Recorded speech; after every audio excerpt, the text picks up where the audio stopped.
This is breaking news. Happening right now, Governor Hochul is holding a storm briefing in Westchester County. We're proud of their diversity and what they bring to all of us, but now they have family members and are deeply concerned about what's going on in their home country. So we're concerned about those individuals, and our support is with President Biden as he manages through this crisis.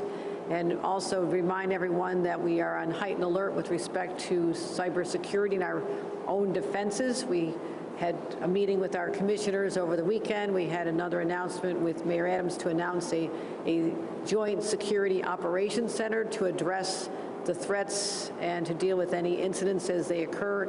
First time in our nation there's been this level of coordination between the state and local governments, and we also are putting money behind those efforts in our budget to beef up our own defenses, but also to make money available to localities to be able to deal with this. So our thoughts are with the individuals who are under siege today. And we are also preparing for a winter storm system that is coming. Now, it seems a little strange. We don't have the piles of snow and the ice out there, but just like in sports and in life, preparation is all about making sure you have good defensive measures in place. So the best offense is a good defense. And that's what we're doing here today. We're preparing and getting the word out about what is in store based on the weather forecast that we're hearing now. To give some latest updates, we have our Commissioner, who's very seasoned in this, Commissioner Jackie Bray, Commissioner of Homeland Security and Emergency Services. We just went through a record-breaking cataclysmic ice storm event just a couple weeks ago in Ulster County. Our own commissioner's house was out power for days, and so we are all seared with the knowledge that this could happen, and we're preparing right now as we speaking before the first snowfall comes. Also, our Commissioner of DOT, Commissioner Dominguez, who again has been out there on the front lines of this from the very beginning. This has been a long, brutal winter, even though it seems like springtime yesterday and even this morning it's not coming down yet. We know that it's going to change. Also very proud to have our county executive, George Latimer, who's been through a number of storms with us as well, and I want to thank him for what he has done. And at the end of this, I'll give a brief COVID update as well. So the forecast right now is to have a winter storm starting at 10 p.m. tonight, moving from the southwest to the northeast. And the vast majority of the state is going to be impacted by this. I mean, and again, don't be lulled by the lack of snow now. It's going to come very quickly. And upstate, it should be anywhere from 6 to 12, even 18 inches further north. The city, downstate, should be in a decent place, but also there is a boundary, and you see that right around Poughkeepsie, where we'll be expecting about 6 to 8 inches in this area. So just because you go to bed and it looks like spring outside, when you wake up, it's going to be a very different world. It's going to feel much more like December. So every county in our state has a winter storm warning, advisory, or watch in place. The warnings are right now at the Capital Region, Mohawk Valley, North Country, Upper Mid-Hudson, and Eastern Central New York. The watches are the southern tier and western parts of Central New York, as well as our advisories are in Western New York, Finger Lakes, Lower Mid-Hudson, New York City, and parts of Long Island. So it's a beautiful color-coded map, but by tomorrow it'll all be white. That is my prediction. And so what does that mean? Very messy commute tomorrow, and when we say messy, that means that the roads could be dangerous. And we're pre-treating roads already. That's going to continue throughout. You're going to see our trucks out there in advance in preparation to get the roads ready for the onslaught of snow and ice.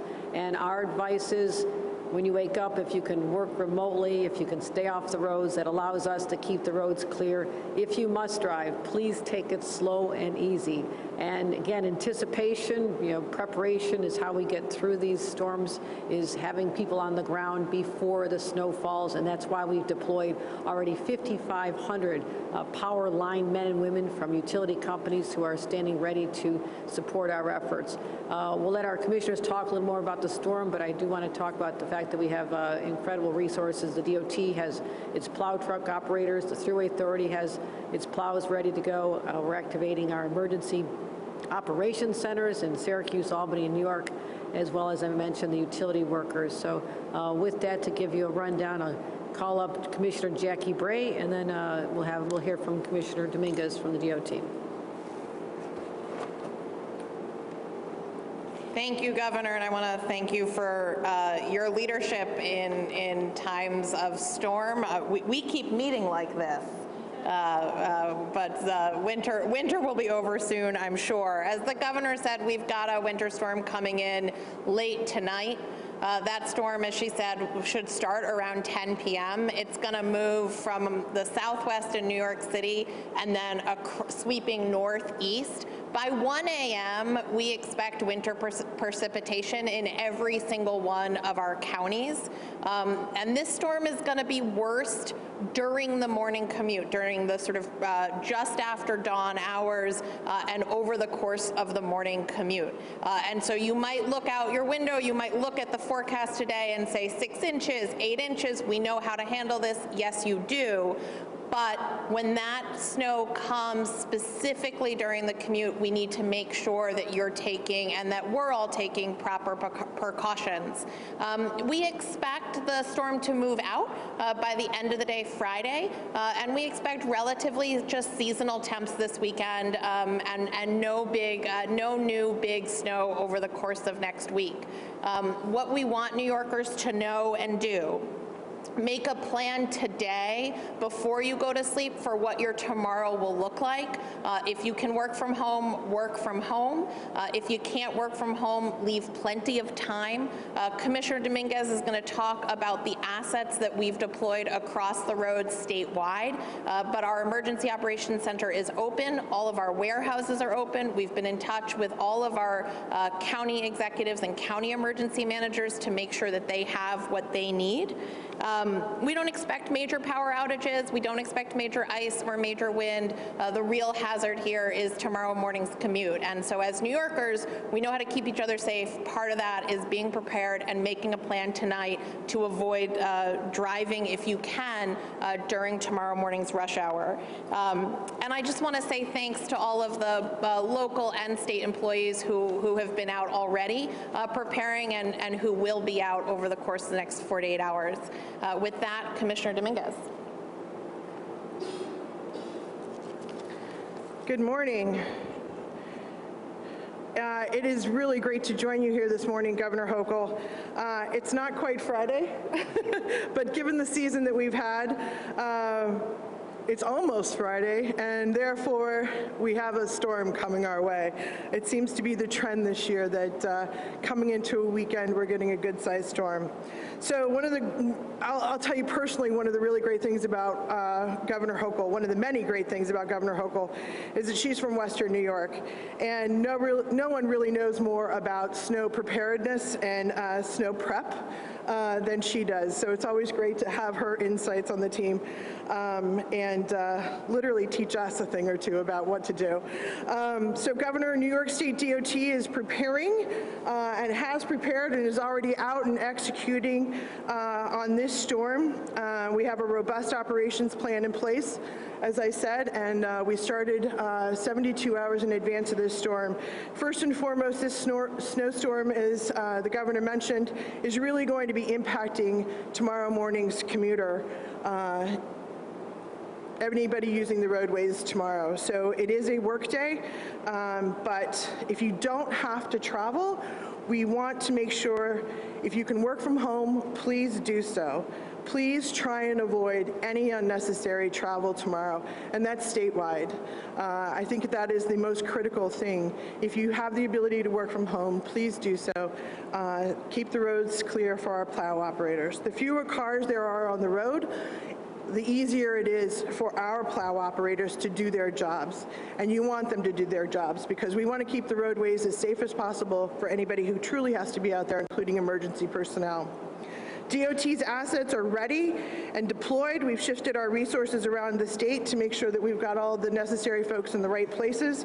We've got equipment and personnel ready to go. We've got about 1,750 large and medium duty plows, 326 large loaders, 48 tow plows, and 36 snow blowers in place. Here in the Hudson Valley alone, we've got 297 large and medium duty plows, 56 large loaders, and 4 tow plows, and 1 very large snow blower. To supplement our assets in the Hudson Valley for this storm, we're also bringing in another 34 plow operators and 2 supervisors. We're bringing them in from other parts of the state to make sure that we've got all the assets that we need here in the Hudson Valley. We've also got an additional 6 plow operators who are being deployed to the southern tier from the Mohawk Valley. So bottom line is that we are repositioning our forces where we think we're going to have the most need. DOT is going to be staffed up and operating 24/7 over the course of this event. Our fleet mechanics will also be working 24/7 cycles to make sure all of our equipment is up and operational and we're able to hit the roads as we need to. Just as information towing services are strategically going to be placed around some key locations around the state to make sure that if there are any traffic incidents or crashes, that we really get them off the roadways, towed, get people to safety as quickly as possible. That includes I-84 in Orange County, I-81 in Broome County and Schoharie County, I-88. They're really all across the state. It includes Putnam County, Route 17 in Broome and Sullivan, and 28 in Otsego, and Route 206 in Delaware. We also have tow services specifically that will be utilized in our help trucks for the Hutch, the Cross County Parkway, the Sawmill, the Sprainbrook, and the Taconic Parkways. We are, again, extending all of our beats. We want to make sure that we've got service, particularly targeted tow service and help trucks for the Capital District, up in and around Albany, where we expect to see some higher snow totals, as well as here in the Hudson Valley. I've spent enough winters in New York responding to storms to say that I'm constantly amazed at the efficiency at which our state, led by Governor Hochul, really tackles emergency response. And I want to thank the men and women of the DOT who make that happen each and every day. We do that with our colleagues at Dishes and Thruway and our county colleagues and our local operations across the board. It really does take everybody to make sure that we keep our roadways safe. So what we do is important. I don't think anybody does it better. And I just want to say thank you to all the men and women who help execute that. I already said try and avoid any unnecessary travel, but if you have to be out, please, please drive slowly. If you see a plow, the road in front of the plow is likely snow-filled. It's got ice, potentially. The bottom line is they're trying to clear any hazardous condition on the roadway. So give our plow operators, give the DOT plow operators space to do their job. They're out there to make our roads safe for all of us. And remember, no way, no how, never ever pass the plow. Governor, thank you so much for your leadership. We always appreciate your support. And with that, I will turn it over to County Executive George Latimer. Thank you very much, Commissioner, and I want to thank Governor Hochul for her leadership, her organization of state resources, to both commissioners for the work that you've done, and to the men and women of the DOT, those that are here now and those that are preparing to be on duty a little bit later on. My father was a maintenance man, and whenever it snowed or prepared to snow like this, he'd have to leave the house to go to his work site to do the very things that you are prepared to do. And I remember watching him leave in the morning when the weather conditions were the worst. And so on a human level, your families make a sacrifice so that we can have the mobility in our society. We appreciate that. What the governor and the commissioners have laid out at the state level is absolutely essential. We would not have mobility in Westchester County or any of the other portions of New York State without the state's involvement and the great leadership that you've shown. The County of Westchester, as other local governments, have complementary activities as well. Our team is here, Richard Wishney, Emergency Services, our Deputy and Commissioner of Operations, Deputy Director of Operations, Emily Saltzman, and our Director of Operations, Joe McDonald. And the county government will do comparable activities on the roadways that we're responsible for, the Bronx River Parkway, the campus that we're on right now, which is part of a county-owned complex, to make sure that we brine the roads tonight and that we're prepared as best as we can for tomorrow morning in the rush hour. We will keep Westchester County Airport open. I know that MTA has other airports that they're responsible for, same situation, and I know the governor would advise that anyone who's planning to fly out of any of the major New York airports, not just Westchester, should call their carrier in advance. There will be flights canceled today in anticipation of the weather tomorrow, and you should know about that before you either plan to fly out or you plan to pick up somebody who may be flying in. Our Beeline bus system which is the second largest bus system in the state. We're behind the New York City transit system. We're going to be monitoring conditions and look for our information to determine if we're going to have any restrictions on the schedules or restrictions on the routes. And again, I say that for Westchester, but I know that Mayor Adams and folks of the MTA will have the same principles for New York City Transit as well. And we're going to do everything we can, working very closely with the state, our manpower and your manpower together. We'll keep the roads open. And as we are New Yorkers, we will get through this. And I do recognize, as Commissioner Dominguez said, that Governor Hochul has greater experience in these things from the part of the state that deals with this normally. Those of us downstate, we see it a few times a year, but we're ready for it, and we appreciate your leadership in doing that. We also appreciate your leadership on COVID, and we've tried to work cooperatively with the state. So I give you back the governor, who will give us an update on where we are with the COVID infections. Thank you, County Executive. And so while our weather forecast overall looks rather dark and foreboding, our COVID forecast is definitely much brighter. So we're looking at our pre-surge levels now. We finally came out of this Omicron variant, which again was named on November 21st, 22nd, and literally within a couple of weeks we had our first cases here in the state of New York. So you look at that graph, it is extraordinary to see where we came from last October to where we are today on early February, our numbers from February 23rd yesterday. So positives, 2,700, which is incredible given that we had been up at 90,000 positive cases just January 7th. We've seen a continuous downward trend over the past 47 days. Westchester, for example, we have only 105 cases.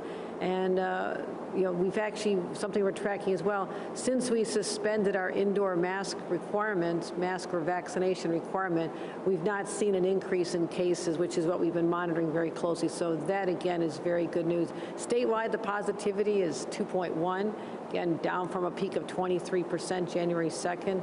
And daily positivity is continuing to be down below 2.5% for the past 6 days. And so that is great. And Mid-Hudson area where we are today is even below 2%, below the statewide average. So these are truly good numbers. This is a cause of optimism, a sense that we are beyond turning the corner. We are emerging from this. And also our hospitalization, another metric we watch very closely, because hospitals are the lagging indicator. First there's infection, then illness, and then in the more extreme cases there's hospitalization. So we're down to about 2,200 hospitalizations. That's down from 12,000 we just had literally a month and a half ago, so that's incredible. And hospitalizations have been going down for 42 days as well.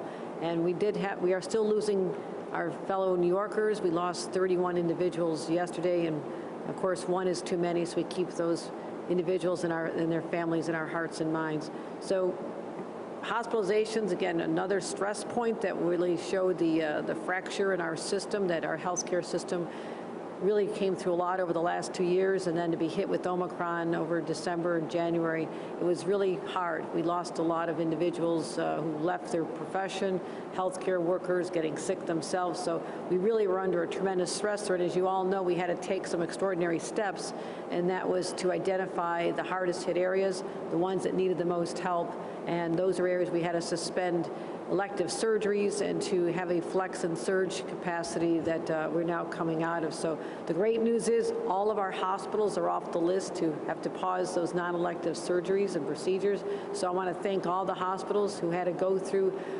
tremendous stress.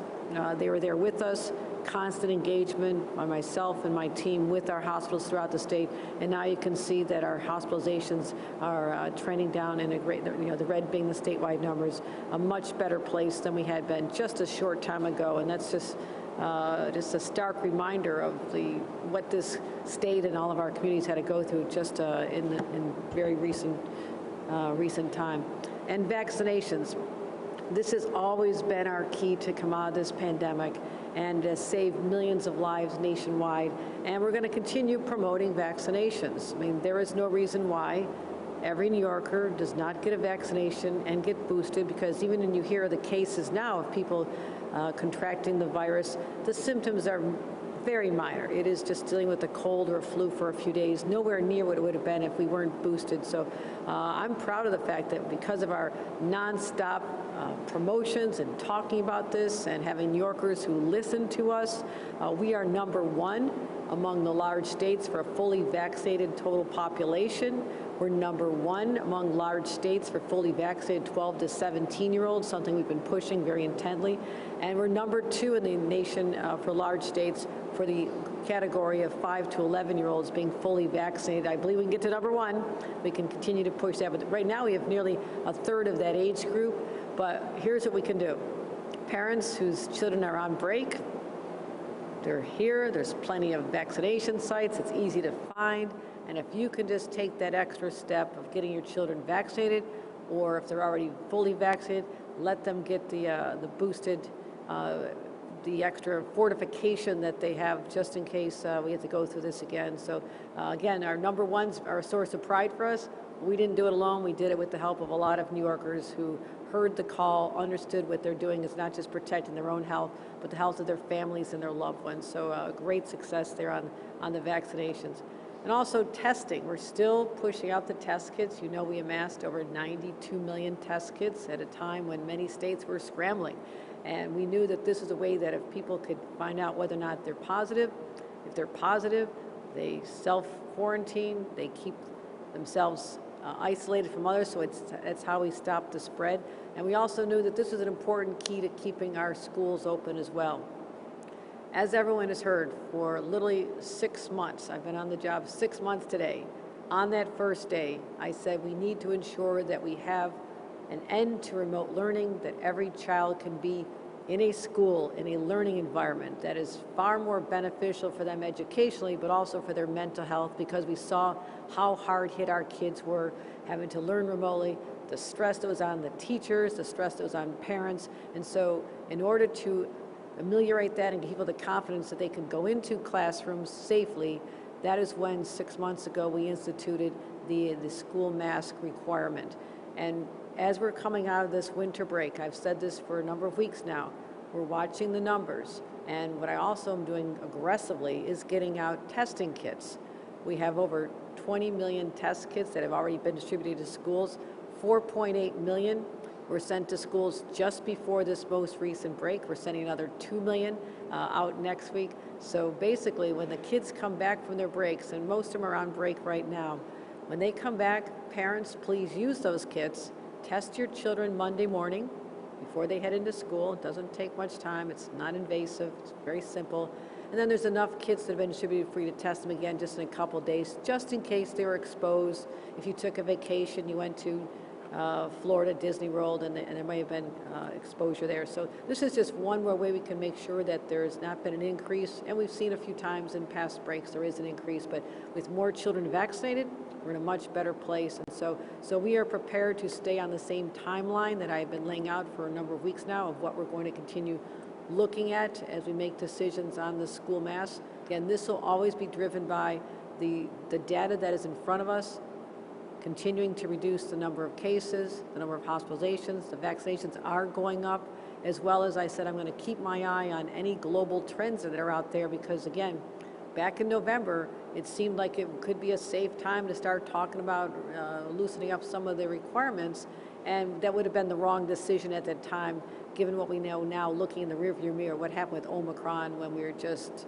walloped with a variant that spread like wildfire. So I don't foresee that, but I needed to have the luxury of time to assess that closest to real time, which is what we're starting to approach now. So I'm going to continue working with my team, but also with teachers and parents, the individuals who run the schools, the school superintendents and the school boards, continue to have that constant dialogue that we've been having since the beginning. So we'll be having more announcements on that after the break is over. So with that, we'll take any questions.